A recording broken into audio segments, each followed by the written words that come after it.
you so much for making this time. My pleasure. For this wonderful film. This is a hilarious movie. I have seen it twice, and I shall go see it a third time. Oh, you're probably the first person to see it twice. So I haven't even seen it twice properly in a row. I had to see it the second time to just soak up the detail that's gone into the film, the period recreation. Are you producing a mini documentary about the amount of work you and your crew went to recreate the 1970s suburbia? Look, there's no. All I can say is it's actually really refreshing because there's so much autobiographical in the film, and the period is absolutely real. We all lived it. And when we all sat down between makeup, hair, costume, wardrobe, everybody, and it has said, that's the period, that's where we are. Anything outside of that is going to be a lie. So I'm not going to be pushy about it. If it's in the film, it's just going to have to be of the period. And I'll find it if it's not of the period. Go do your work. And everybody just went nuts. And, you know, here's a story for you. I was looking for a house to buy. Whilst up there, I was thinking I'd do some house hunting. And so I went up to Brizzy and I found a house, and in the house was Dawn. And I knocked on Dawn's door. She was selling a house. We walked in and it was just crammed. And I looked at her and said, "You're 84 years old, aren't you, Dawn?" And she said, "How do you know?" And I said, "That Matador print up there on the wall, classic 1974, I know." And then we started opening rooms, and I said, "My God," she said, "I'm a hoarder, I've never let anything go." And I said, "Wow, you got a whole house like this?" And she said, "I've got 3 of them." And Dawn was a gift, and the art department backed the trucks in, and we took all of Dawn's life away from her and gave it back slightly damaged, I must say. But that was the modus operandi, which is it's just got to be real. You know whether if you're lying or not, and let's just leave it out if it's a lie. It's just incredible. I mean, everything from the sunken doors to the flammable pajamas, which that was the keynote for me, because I remember exploding. I remember the flames running up my arm when my pajamas exploded when I was a kid. But just the one... You survived, though. Oh, yes, I did, barely. Yeah. But just one point I want to ask you about, the Kentucky Fried Chicken boxes. Yeah. Did you have to reconstruct them? Oh, God, yeah. Everything's reconstructed. Part of it was we actually, you know, particularly from Lizzie's perspective, I said, costume-wise, I said, it's easy. We'll just go out to op shops and we'll find them all in old op shops. They don't exist anymore. People just don't realise that some of those 70s clothes were so bloody horrible, and they're all plastic, and they're all flammable, and they're all round. Guess what's happened to them all? They've all been thrown out. So this great, let's cut costs and go to the op shops, didn't happen. So suddenly Lizzie got thrown in the deep end very last moment of having to build everything. And we weren't ready for that at all. But like, we didn't have an option. It didn't exist. And then Colin just went to town, and we were very lucky in one instance that we found 2 of the houses we saw, which is why we went to the Gold Coast, because that world still exists. Where I grew up in Dee Why, it's gone. And we went and recce'd it, and it's apartment blocks going up everywhere. 2 of those houses were demolished straight after shoot. They were completely wiped out. On the Hall house, which is Guy and Kylie's house, the wrecking ball was outside on the last day, and I went over by a day, and they got told, "You're getting out." And literally that last day, we pulled the kids out. It was second last day of shoot. And the wrecking ball came and the house was gone, and there was a piece of history that just went. We're all sitting there looking at it and thinking, well, that's the end of that. It's a fitting marker that, you know, that era is, while it's still strong in our memories, the physical reminders of it are slowly dying, are slowly being obliterated. It's kind of why I made the film, because I'm not getting any younger, none of us are. And, you know, my memory's slipping, I'm no spring chicken anymore. And it was my partner said, "You better put this down, because in 3 or 4 years' time, you're going to start forgetting." Tell us a bit more about that, because you've made some very happy, joyful films. Priscilla, and some rubbish, according to you. Priscilla, of course. Easy Virtue is another one. Mm-hmm. A few Best Men I didn't like, but it made... Oh, you hated it. And Woop Woop, you really mega hated. But it made $15 million. It was a successful film. Which one? A Few Best Men. Yeah. A Few Best Men. This, from my telling, is this the most joyful film you've made? And tell us a bit more about why you made it at this particular time in your life. Well, it was a joy in that. It was a joy in that what we were doing was, like, wow, like, you know what it's like as a drama writer or a comedy writer when you just got to make things up. Do you know the joy it is not have to make stuff up? And even the actors looked at me and they'd get confused and they'd go, well, what are we doing? And I'd say, play your parents. Just play your parents. And immediately, or Asha, everybody, just this glaze had come over them as they turn into a version of their parents. So they were everyone was borrowing from the truth. And I'd never done that before, which was, it actually had to have just an element of realism. And in that realism was a lot of joy and an awful lot of mistakes. And what spectacular mistakes they are. I just look back at it now, and that's a real theme in the film. What a mess. But God, it turned out interesting, and I really do believe that. And I've said that to my own mum and dad. I said, you made some terrible mistakes, but God, it was fun. One of the things that you really nail, which applies today, are the different worlds that adults and kids live in. Yeah. In the dining room, they have different tables, and they're inhabiting different worlds, very heightened in this film, in that the adults appear to be trying to live their understanding of what the fantasy of the 1970s is. And when that key party comes to pass, it's like they're colliding with the realities, colliding with the fantasy, and they just stop and go, what are we doing? Yes. That is the theme of the film. It very much is. Yeah, it's, you know, they were trying, that's what I mean, it's the, you know, the 70s is an amazing decade. There was the turbulence of the 60s, the sexual revolution, wars going all the way through. It was a phenomenally explosive decade. And then come to the 80s, and the 80s was the beginning of the internet, the beginning of air travel. Australia stopped being an island in the early 80s. Basically, air travel, cheap air travel took us out. So you've got these incredibly vibrant decades, and then there was this little lost one in the middle. And everybody talks about their wonderful view of the 70s. Most people's view of the 70s are from other films. When you ask them what happened in the 1970s, they go completely quiet, because no one can actually quite remember what happened, because not a lot happened. It was a rudderless, sealess mess of people looking for a plot, and that's very much what the film's about. And I asked my mum and dad that, and they just said, well, we didn't know what we were doing. We were just keeping up with the Joneses. I mean, that's what you did. You describe the families in the film as rudderless through the narration. And you're watching the movie, and for the first part, it seems very much just a meandering reminiscence, pretty much like Radio Days, the Woody Allen film. Yeah. But once you actually hit the adults realising what they're doing with their free love fantasy, they then start biting at each other, and then they seem to like grow up, instantly realising we've got to grow up and be responsible role models for these kids. How intentional is, or how conscious is that when you're developing the film? Because obviously it's big and it's brash, but there is, I'm arguing to people, an underlying drama going on about the parents wanting to be grown-up people. Very much so. I mean, there's a whole other film after this film called The Repercussions. I didn't want to make that film because it's quite a tough one. You take a gamble with, you know, an experiment in free love, and nothing's free.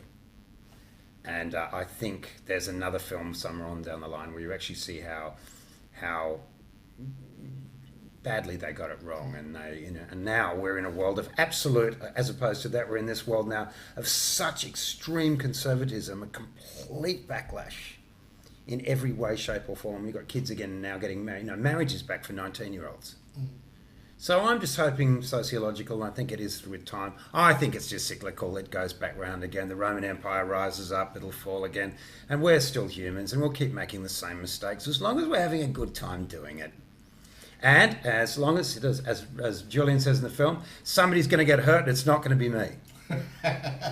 Now, how hard did you have to get these heightened performances out of your cast? Did you have to draw it out of them, or did it just come? No, we were really lucky in that I just didn't know this because I don't make a film very often, but we got everybody together. It was a scheduling nightmare to get everyone together, and we had a couple of days beforehand, so I got everyone in a room together and said, right, here we all are. You know your families, you know your parents.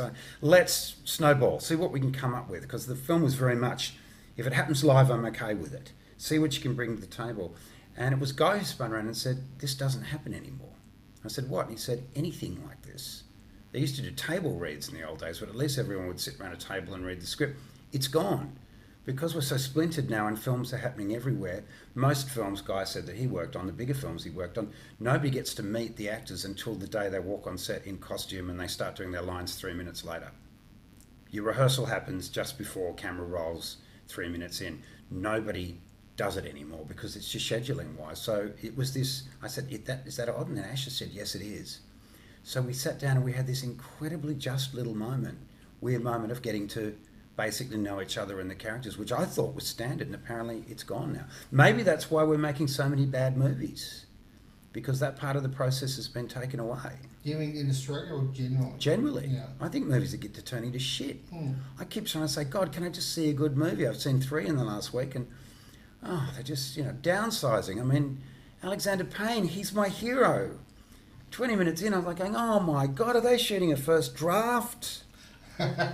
This feels like it was written in a week, and suddenly why are we all here? And like it devastated me that he's never made a bad film. It's his first bad film. I don't know how many Australian films you've seen this year, or last year, but my reaction to a lot of them was, we're back in the 80s. It looks like a first draft has been shot. Yeah. And there's no development here. We won't get that. We won't go into detail about that because that's probably another discussion about good and bad Australian films. Well, but the beauty of that one is what I had a reality here. I knew what it was. I grew up in it. Yes. Did it take me 3 weeks to write the script? Yes, it did. It took me 35 years to plan it. So, the kids were looking at me saying, what's going on? I could answer it because I knew where I was. And then the actors knew where they were. They were playing their parents. So there's just talk about prep. And that comes across in the art department, the costume as well. I just didn't realise how prepped we were. And then when you've got all that stuff out of the way, you can kind of play live.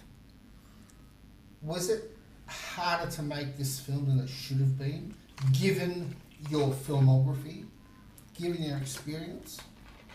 This was the hardest thing I've ever done in my life. And there was a little moment after the fire sequence where the kids set fire to each other with a can of petrol. I took myself to the hospital that night because my heart was going, and I'd done a 25 hour day, and I'm no spring chicken anymore. And I took myself in the hospital and said, I think I'm having a heart attack. I can't keep up. And then doctors looked at me and they said, it's pure adrenaline. Calm down. And I said, I don't know how to calm down. The freight train's pulling away and I've got to keep running with it. So it was incredibly taxing. And a few years ago, they would have let me shoot this. They would have given me 8 weeks to shoot it. And now we're down to 7, down to 6, down to 5, down to 4. And even Ridley Scott, when he did Alien, with No Dead Covenant out here, I thought, they're going to shoot forever. They only shot for 8 weeks. 8 weeks of film of that scale. How did they do it? 17 units going simultaneously. What did they end up with? A bad film. But I mean, I guess what I meant by the question is, do you think at this stage the filmmaking process should be any easier for someone like you? Or is it just part and parcel of the gig that every time you make a film, all of the clocks get set back to zero and you go from there? It's, the filmmaking process hasn't changed. And I remember I met Gene Kelly once through Olivia. And I asked him, I said, so has the process, is it different? He said, it's no different whatsoever. Just because the cameras are a bit bigger and the film was a bit more expensive, that was the only thing that slowed it down a bit. He said, beyond that, the process is exactly the same, and it has been the same since the beginning of film. So don't kid yourself that it's going to get any easier or any harder. The difference really at the end of the day, which makes your life easier or harder, is money. It's as simple as that. And you say that you don't make a film very often. You make one about every 4 to 5 years. Every five or six, actually. Do you want to be making them quicker than that? Or are you preoccupied with other things such as Priscilla?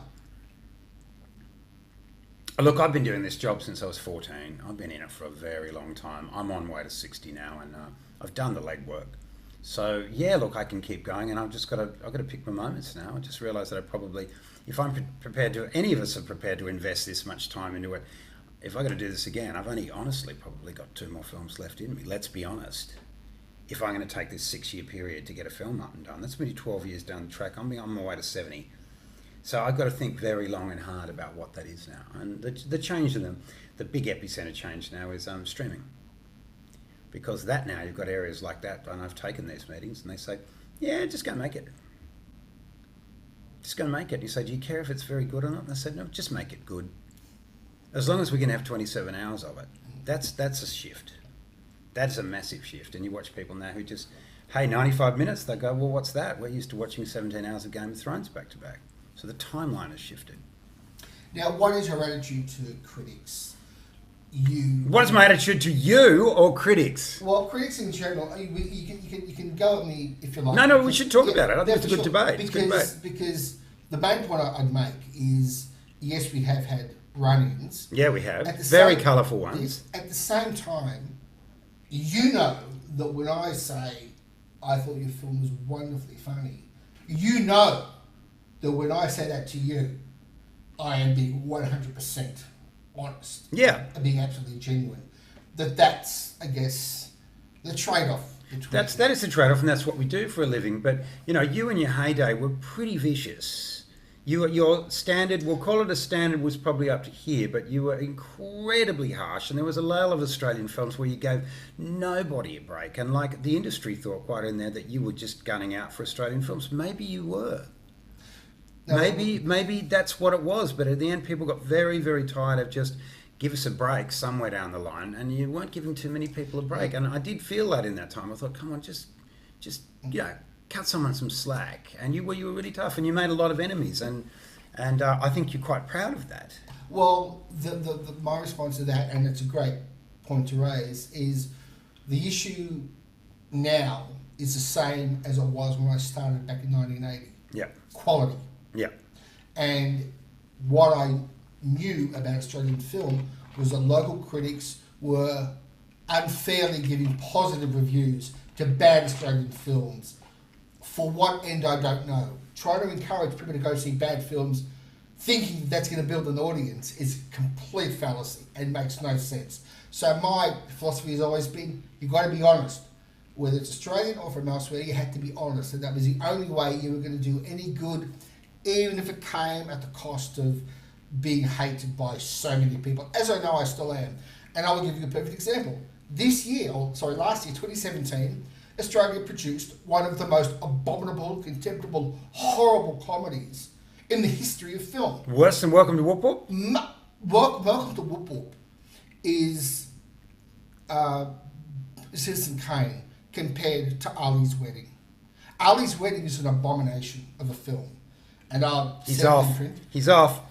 But I mean, this is an example of, I'm just making the point that the standards hasn't changed. It has to be high. If I appear more mellow now, it's because, Stephan, the average quality of film, of Australian film, has gone up. So while I do complain, I don't complain anywhere near as much as I used to. But the fact that I was the only Australian critic actually saying what I know a lot of people were thinking, and that is, these films are shit and we're praising them anyway, I know that had some effect on the way people were looking at Aussie movies, and I think it was hopeful. Yeah, it's true, but you got to look at, if you call that the Donald Trump effect, which is, I'm just saying it for how it is, and watch Donald Trump not be in power for too much longer. You know what? I wish we could all have filter free, but it doesn't work that way. I've learnt that now the hard way. At the end of the day, if we all said exactly what we thought and didn't give a shit what anyone thought, the world would be in a pretty chaotic place. And I think Donald Trump is the perfect example of that. We give him weeks to go before they're going to get rid of him very badly. And he's just, in this last couple of weeks, just learned a little bit of... He's not saying, let's blow up South Korea, North Korea, whatever it is, every 5 minutes now.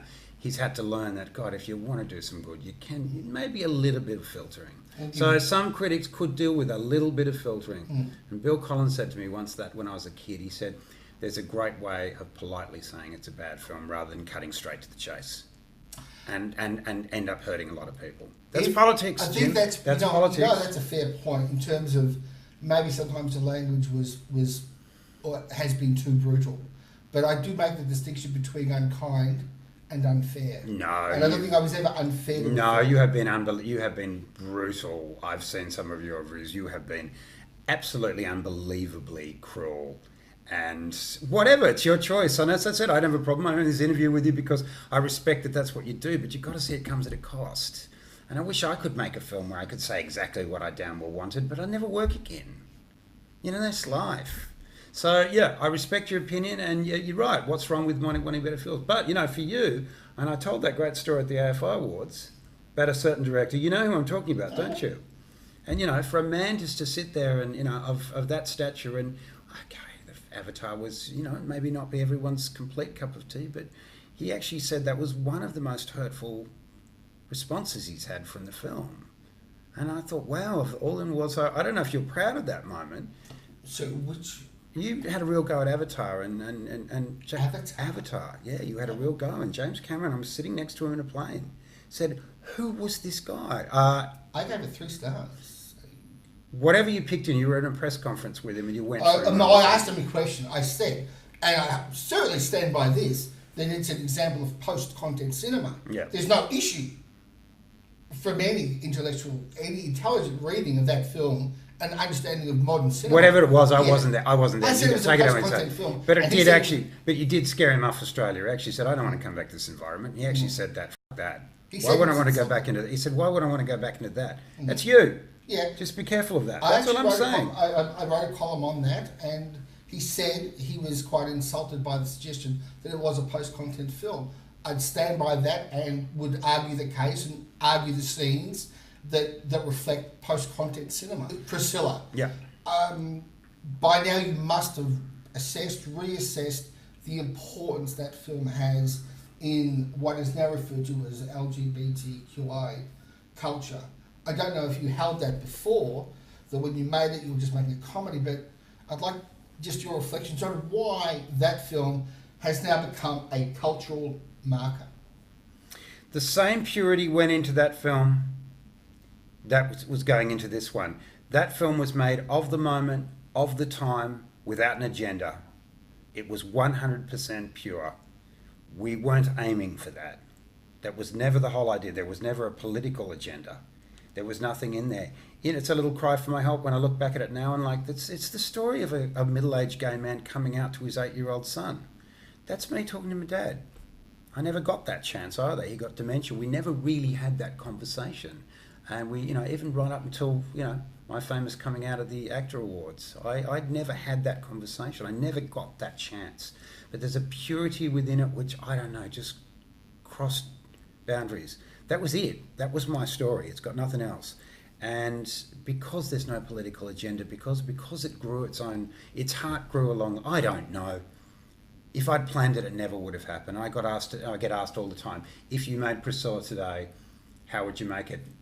What would you do if you made it today? And I said, they wouldn't let me make Priscilla today. That wouldn't have been allowed. And I screened the film recently in China, and I had a bunch of girls go at me really strongly for the ping pong ball scene. And they said, they were furious. And I said, well, you should be. But that's what it was in 1993. I mean, I can't rewrite history. They said, if you shot the film again, and would you put the ping pong girl in there again? And I said, probably not. It's a time capsule. Yeah. And that we didn't try is, I think, what made it work.